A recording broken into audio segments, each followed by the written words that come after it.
What can you do to prepare for like the intensity, the shithousery that US-Mexico matches inevitably produce? Sometimes I'm not quite sure you can fully prepare for it. It's Rog here with a bona fide great American.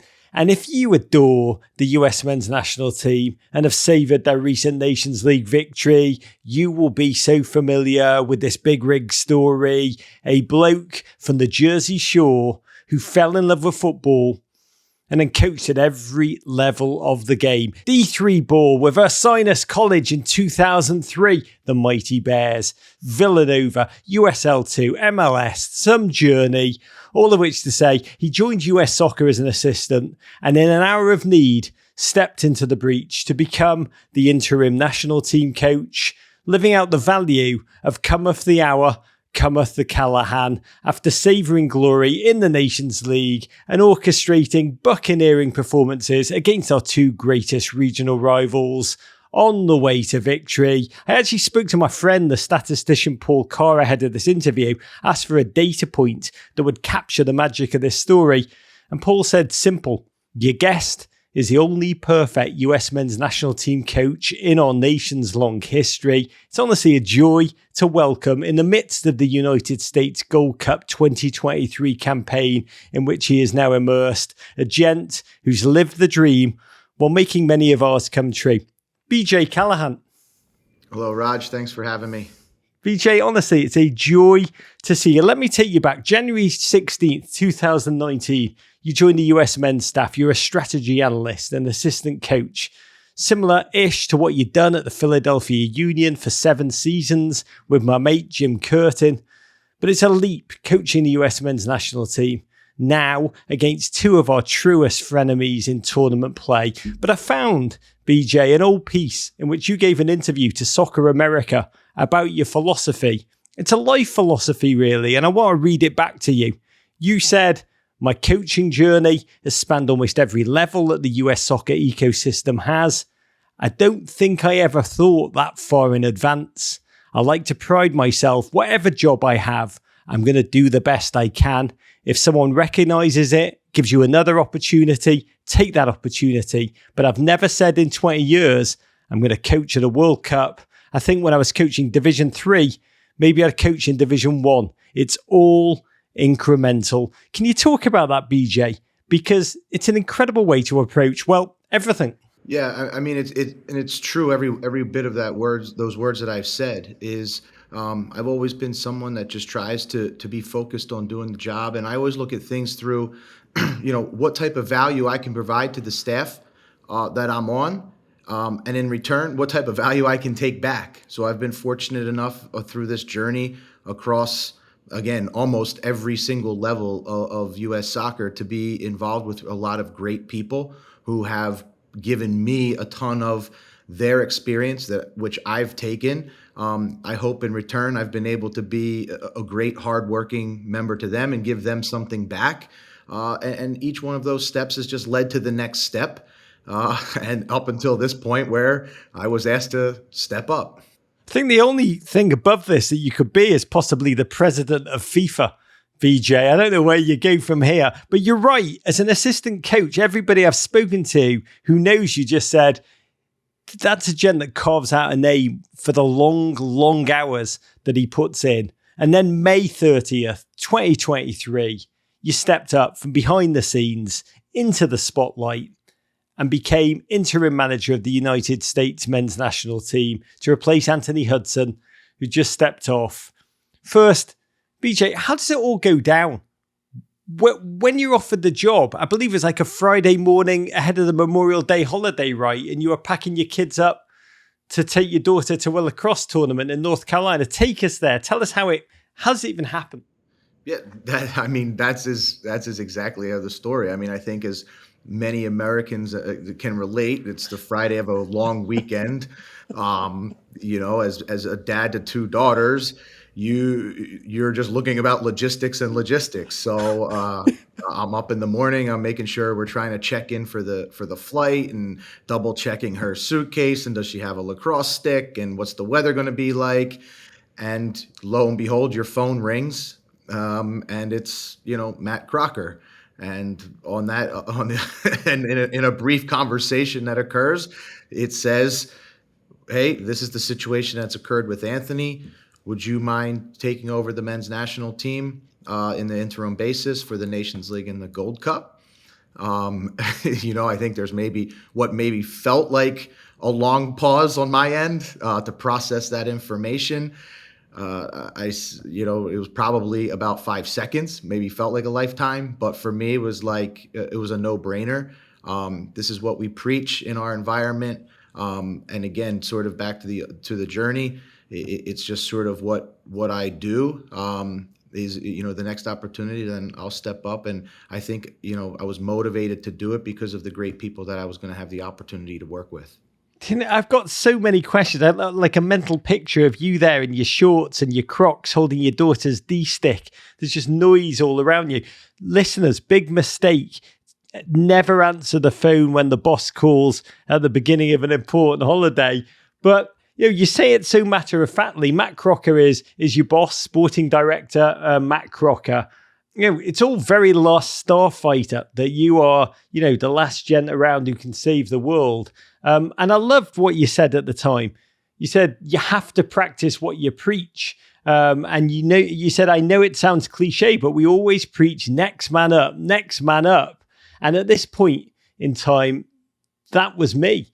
But BJ, I've got a level with you. How did you feel? Even as you said yes and then hung the phone up and returned to daughter's lacrosse. I'll be candid. I feel imposter syndrome in everything that I do. What emotions were you feeling in that moment? How do you suppress the natural urge to feel trepidation?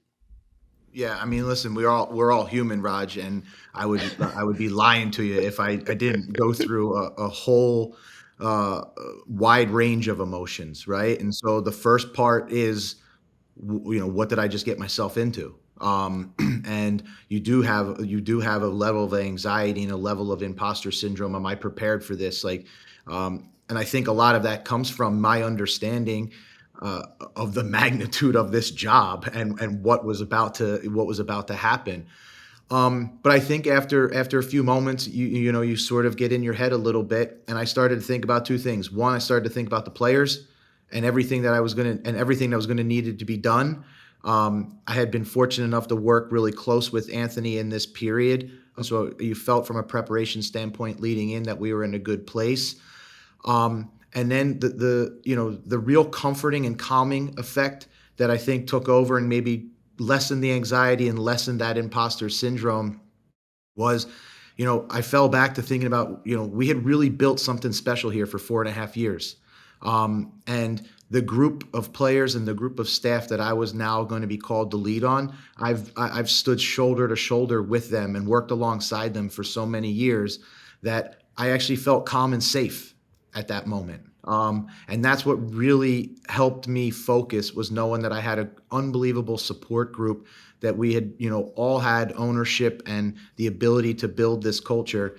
And it was just my turn to step up, but I was really being held up by a great player pool and a great staff. Yeah, I mean, it is fascinating. Listeners, every single one of your kids' sports games that you are at in the future, just think there may be a fellow dad there or a fellow mum who in between halves is making calls that are just shaping the future of soccer in this country. Because that's what I imagine you were doing for the rest of the weekend, just frantically trying to seize every minute to organise the ship. Sounds like you suppressed the fear by just leaping into action.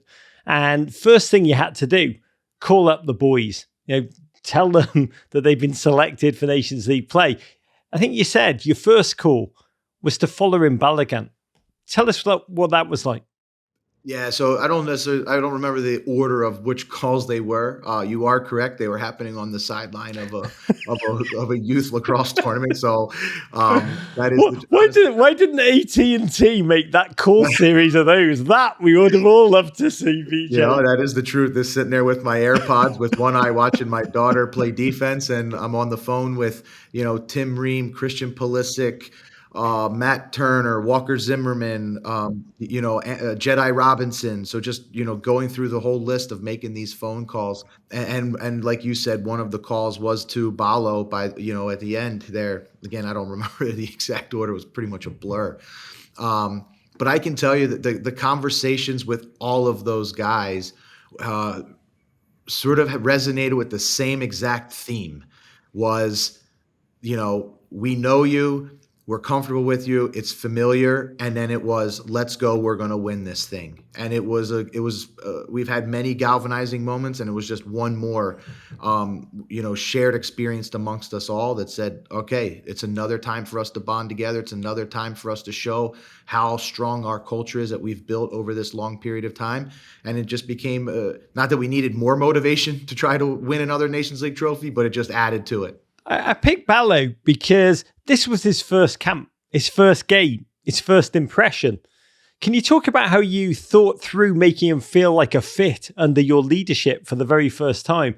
I know your message was almost to challenge him, right? To tell him that it was his responsibility to find his way on the field and off it. Some tough love. Yeah, and I would say from the way that we approached with Ballo was we wanted to make him feel as comfortable as possible coming into the environment. That's what we do, and that's one of our strengths.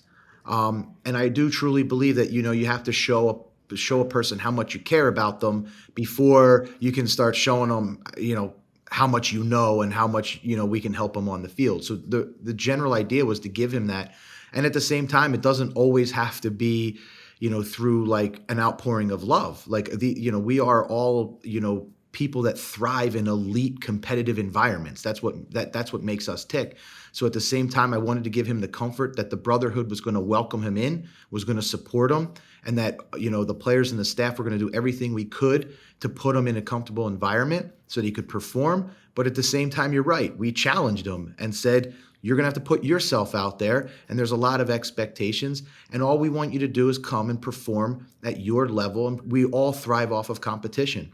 So it is, whether it's tough love or, just direct talk to someone, I think when you're in these elite environments and you're talking to elite athletes, as long as they know that you care and it's coming from a good intention, that, they're willing to take on a challenge. Big picture, players often see assistant coaches often as the outlet to vent, to share, to say things, to get them out that they couldn't say to the head coach or to fellow players without consequences. They often form strong personal bonds with assistants.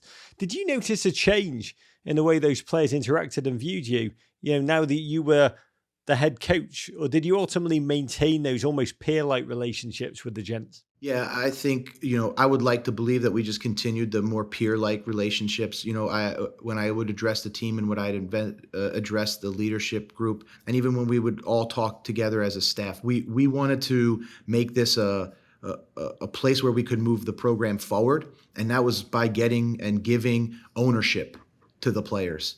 And again, like, so I think in the traditional world, there's that head coach and maybe he is driving it. Understanding the scenario that we were in and how much trust we've all built with one another over this long period of time, I thought the best approach was to give the players as much ownership as possible and work alongside them and have that peer-like relationship. And everyone understands that the head coach does have to make some of the final decisions. But if you communicate clearly with them and you give them the whys of it, then that respect stays intact. You build your tactical plan, and we'll talk about it in elements. But I got to ask you, what do you do? What can you do to prepare for the intensity, the shithousery that US-Mexico matches inevitably produce? Sometimes I'm not quite sure you can fully prepare for it.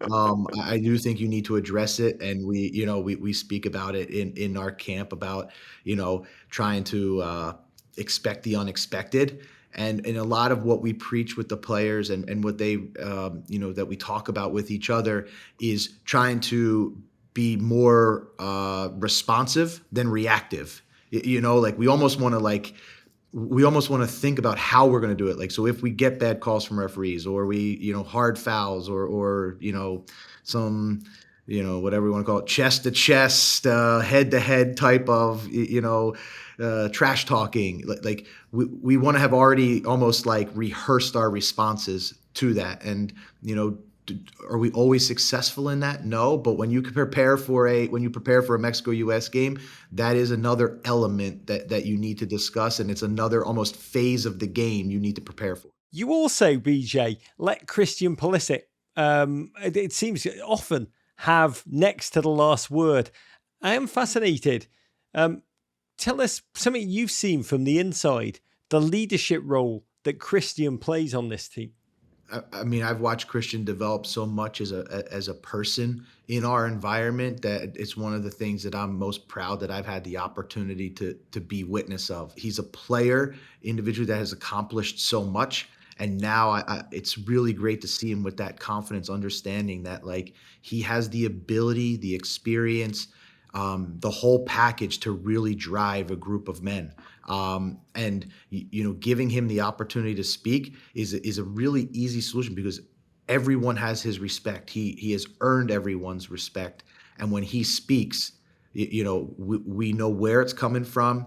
We know what type of experience has been. I mean, he's talking about lifting trophies. I mean, this is a guy that lifted the Champions League trophy. He's lifted Nations League trophy. So for me, there's no better person who basically lives our values. And he's developed into such an awesome leader for all of us. How much of your job in the past month was man management and getting the guys in the right headspace after a bloody long season for all of them? And how much was deep tactical conversation? I mean, I would say it's a continuation of what we always do when players come into the men's national team camp.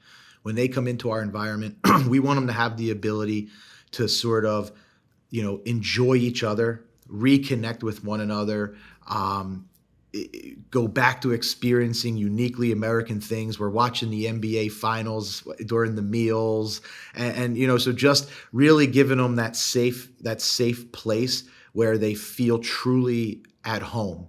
And again, like once you see that and you can see the connections, that moment of Balo pointing to Gio, like that's a moment for the public to see the true connection that these guys have on and off the field. But make no mistake, it comes from hours and hours of spending time together and really believing in each other and relying on each other and going through all these shared experiences. And that's truly the environment that we try to create, is somewhere where that they can be uniquely American, and to that feeling of where Flo can walk in and feel supported and connected to the group right away, that after 10 days, he immediately has that connection with Gio. That's his, for me, that's a beautiful sign, because it's a true reaction to something, right? It's a true reaction. Like, he scores the goal and he's immediately living our values of being selfless and celebrating his teammate who gave him the ball. Yeah, the connection between them was never clearer than during the celebrations post-game, which are at Jack Grealish levels and may still be going on for many of them, if we're being honest. But when you went back to the hotel, 2 games and 1 trophy into your head coaching career, what's the first thing you did? Did you allow yourself to celebrate? Did you allow yourself any kind of a reward, or were you just immediately like, Gold Cup? No, I mean, listen, I do like drinking beers, and I'm not gonna lie, I had a few beers, but what I, but what I wanted to do was have a few beers with everybody that I've been working with for 4.5 years prior, and just really sit back and celebrate it with them. And I'm so, I get so much energy from seeing other people super happy, and just gives me the ability to appreciate all the hard work that they were able to do to help us all lift the trophy, staff and players. And it was actually really great, Raj. Like, we were all together in a meal room in the hotel, players, staff, and everybody. And it was just really a moment where you're like, this is what it's all about. We didn't all scatter and go all over the place and break off.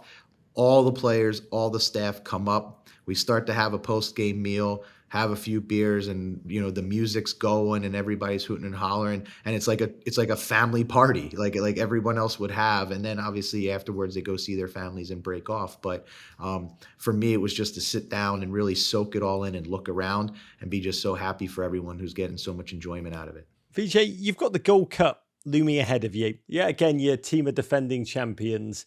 It's a month-long grind as opposed to, a week of focus. But I want to say, whatever happens, I admire what you've done so very much. There's that old Latin motto, carpe diem, seize the day, as first articulated by the Roman poet Horace, who handed it on to Dead Poet Society era Robin Williams. And BJ, can I ask you, this has been some incredible month for you, and please God, another one lies ahead. First, what have you learned about yourself that you didn't know?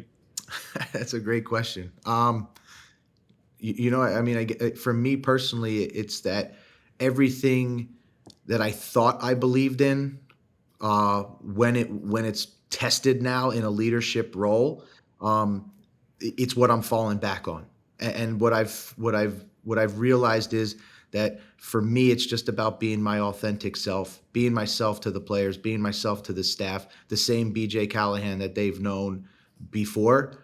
And when people, I think, see that authenticity and just see you as the person they've always known, you continue to earn their respect, and it allows you to, to lead. But at the same time, when you're leading, you feel the support behind you. I'm BJ Callaghan. I like beers and I like winning football trophies. Last question for you, BJ. You are a Jersey gent. Help us lesser mortals understand the life truth. Is it pork roll or Taylor ham? Where I'm from, we call it pork roll. So southern New Jersey, it's a pork roll, egg and cheese. That is definitive. BJ, I do hope it's been amazing watching you. I do hope, I mean, it's fascinating you talking about that calm, that focus, the need to keep everybody calm constantly, especially in the run up to the Mexico game. I do hope there were minutes in that game where you looked around and thought, oh my Lord, I am the manager of the US men's national team, processed it and savored that. I don't know if you did or not. I wouldn't say during the game, Raj. I thought about that or allowed those thoughts to come in, but certainly there is moments, and I think it's healthy that you continue to remind yourself how fortunate you are and the magnitude of the job and who you're representing this country. And for me personally, I couldn't be more proud of the group. And I continue to say this to anyone that'll listen. The player pool that we have right now truly understands what it means to represent the United States, and it's a group of young men, some older than others. I won't give away the ages, but they truly understand what it means to represent this country, and it's a team that I think the whole country can identify with. Every person in this country can identify with this group, and they can be really proud of them. It is an America we'd all like to believe in, and I love that subtweet of 57-year-old Tim Ream that you slipped in there too. BJ, I've enjoyed this immensely. Thank you for taking time to talk to us. Thank you for all you've done. It's really been incredible to witness. And I'm not going to put it in the past tense. I'm going to project it forward to the next month. We are lucky to have you. Savor every second. Thanks to the joy, to you, to your team, to your family, your daughter's lacrosse team, to your approach to life. No, thanks for having me, Raj. Thanks for the support. And again, we continue to hope to try to just make this country proud and give them a team that they can rally behind. Courage. Subscribe here for more Men in Blazers videos and courage.